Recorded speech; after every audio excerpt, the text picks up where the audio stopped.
Origen, you familiar with Origen? Yes. Okay. Do you know Origen's dates? Oh, at the beginning of the 3rd century, toward the middle of the 3rd century. Wrong. Excuse me? Wrong. 185 to 254. Excuse me, 254 is the middle of the 3rd century. You said from the 3rd century was your beginning Something statement. tells me he wasn't writing when he was 10. No, second century. The 2nd century is 185, not the 3rd century. Okay. This is what Origen said. I wish to admonish you with examples from your religion. You are accustomed to take part in the divine mysteries. So you know how, when you have received the body of the Lord, you reverently exercise every care lest a particle of it fall and lest anything of the consecrated gift perish. You account yourselves guilty, and rightly do you so believe, if any of it be lost through negligence. Then Augustine says this. You said that Augustine did not say that we adore or worship the Eucharist. I'll read you a quote from Augustine. You tell me what you think. I did not say that, sir. Okay, tell me what you did say. I'm not sure what you're referring to. What I said was that all scholars with whom I am familiar with will specifically make the statement, as, for example, Schaff does right here. In the previous period, we distinguished 3 views: the mystic view of Ignatius, Justin Martyr, and Irenaeus, the symbolical view of Tertullian and Cyprian, and the allegorical or spiritualistic view of Clement of Alexandria and Origen. And he goes on to add Augustine to that view in regards to his specific understanding of the means by which the real presence takes place. Okay, you had made the case that because they started worshiping the host around the 2nd millennium, the beginning of the 2nd millennium, and you asked the question, why are none of the fathers doing the same thing that these people were?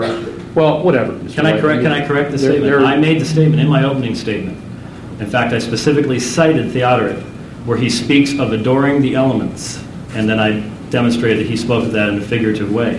What I said was, why do we not see Augustine putting consecrated hosts into a pyx or a ciborium or whatever, and carrying it in procession through the streets where people bow down to worship it? That is what began to happen at that point in time. All right.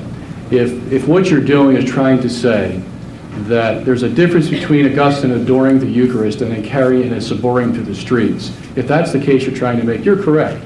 Okay? But the point, in fact, is that Augustine adored the Eucharist just like those of the 2nd millennium did, even though we don't have a statement saying that they carried it through the streets. That's not the issue. The issue is, did Augustine adore the Eucharist? And this is what he says on the Psalms, and tell me what you think about this.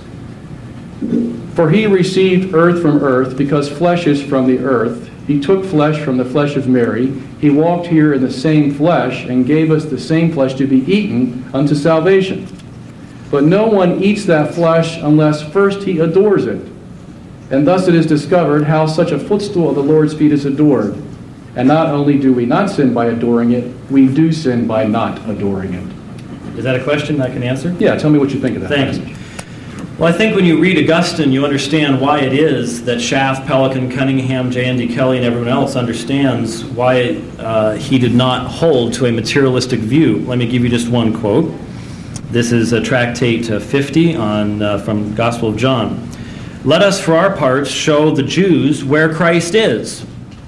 Well, if he believed in transubstantiation in a physical sense, we can answer that question easy. He's on the altar. Would indeed that all the seed of those who have been given commandment to have it shown them where Christ was would but hear and apprehend. Let them come to the church and hear where Christ is and take him. They may hear it from us, they may hear it from the gospel.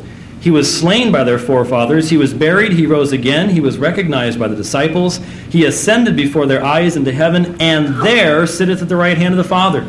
And he who was judged is yet to come as judge of all. Let them hear and hold fast. Do they reply, how shall I take hold of the absent? How shall I stretch up my hand into heaven and take hold of one who is sitting there? Now how should, if Augustine believed what you're asserting, he say?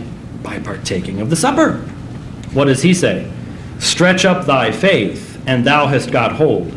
Thy forefathers held by the flesh, hold thou with the heart. For the absent Christ is also present, but for his presence we ourselves were unable to hold him. But since his word is true, lo, I am with you always, even to the end of the world, he is away, and he is here. He is returned and will not forsake us.